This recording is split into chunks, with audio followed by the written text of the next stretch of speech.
Selamat datang di YT Cerita Misteri.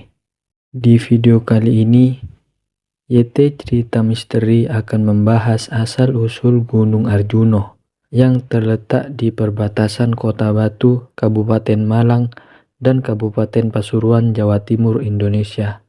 Gunung Arjuno adalah sebuah gunung berapi kerucut di Jawa Timur dengan ketinggian 3.339 mdpl. Ada sebuah kisah dalam pewayangan dikenal 5 bersaudara yang biasa disebut dengan Pandawa, yang memiliki arti putra Pandu. Kelima bersaudara tersebut adalah Yudhistira, Bima, Arjuna, Nakula, dan Sadewa. Di antara para Pandawa, Arjuna terkenal dengan kesaktiannya, terutama dalam hal memanah. Meskipun memiliki ilmu paling tinggi, Arjuna masih sering melakukan tapa untuk menambah kesaktiannya. Suatu hari, Arjuna pergi bertapa di puncak gunung. Suasana sejuk dan jauh dari pemukiman membuat tempat itu sangat cocok untuk bertapa. Arjuna kemudian duduk bersila di atas sebuah batu besar seraya memejamkan mata dan memusatkan pikirannya. Sesaat kemudian, Arjuna terlarut dalam semedinya. Siang dan malam dia bertapa dengan tekun, hingga tubuhnya memancarkan sinar yang memiliki kekuatan luar biasa. Hal ini menimbulkan persoalan besar di Kayangan Suralaya. Kayangan tempat para dewa berguncang. Kawah candra di muka mendidih dan menyemburkan muntahan lahar. Petir menggelegar di siang bolong. Puncak gunung tempat Arjuna bertapa terangkat ke atas hingga hampir menyentuh langit. Karena begitu, dahsyatnya kekuatan yang terpancar dari petapaan itu, hingga tak ada satupun makhluk yang berani mengganggunya. Peristiwa tersebut membuat para dewa di Kayangan menjadi khawatir. Kemudian Batara Guru segera memanggil Batara Narada serta mengutusnya turun ke bumi untuk mencari tahu penyebab semua kekacauan ini. Setelah terbang berputar-putar di angkasa, Batara Narada melihat Arjuna sedang bertapa. Segera dia terbang menghampiri dan membujuk agar Arjuna segera menghentikan tapa beratanya. "Cucuku Arjuna, bangunlah dari tapamu. Semua orang bahkan para dewa akan celaka bila kau tak menghenti." Sebenarnya Arjuna mendengar perintah itu, akan tetapi dia enggan menghentikan semedinya. Di dalam benak Arjuna, jika dia berhenti, para dewa tidak akan memberinya banyak kesaktian. "Baiklah, jika engkau keras kepala, aku akan mengambil tindakan." Batara Narada mengirim bidadari cantik untuk menggoda Arjuna agar mengakhiri semedinya.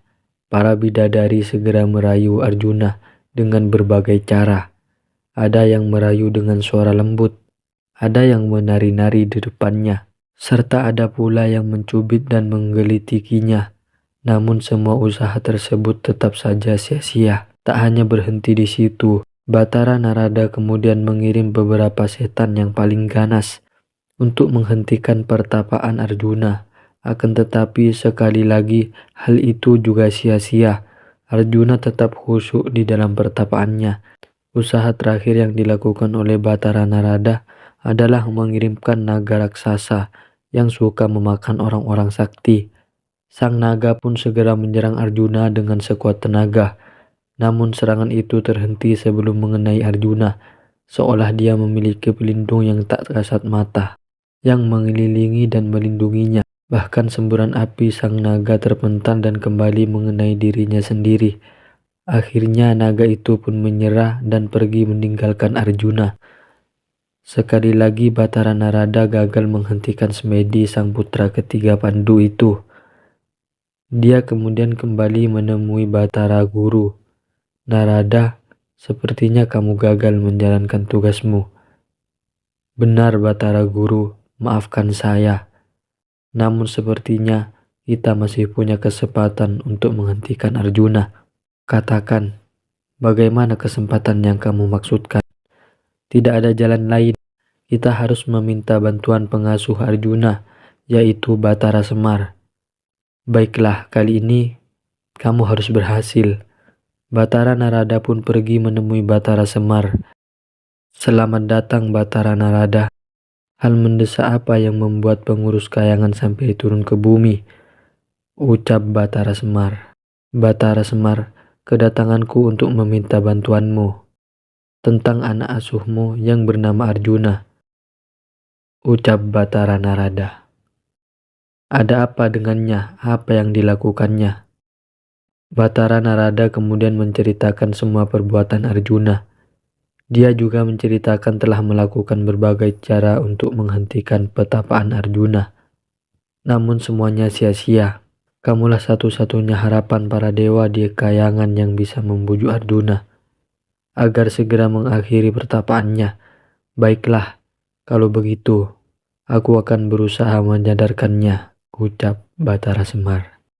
Setelah Batara Narada kembali ke kayangan, Semar termenung sendiri dan sibuk mencari akal. Dia pun teringat saudaranya yang bernama Batara Antaga atau Togok. Kemudian Semar berangkat menemui Togok untuk meminta bantuan. Togok menyambut dengan gembira atas kedatangan saudaranya itu. Semar pun menceritakan perihal tugas yang diberikan kepadanya.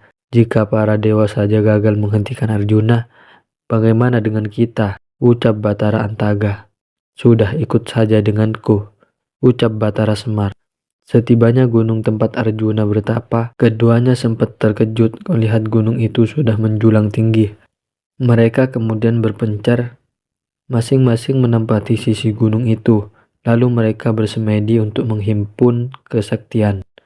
Tubuh Semar dan Togok lalu berubah menjadi tinggi dan besar.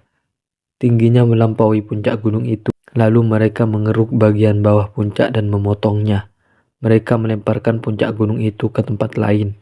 Begitu bagian atas gunung itu terjatuh ke tanah, terdengar suara dentuman yang sangat keras disertai dengan guncangan yang dahsyat. Ada apa ini? Ucap Arjuna. Baru saja selesai bergumam, tiba-tiba Semar dan Togok datang menghampirinya. Kami memotong dan melemparkan puncak gunung ini, Raden. Kenapa, Guru? Gara-gara itu aku terbangun dari pertapaanku. Tentu para dewa tidak akan menambah kesaktianku.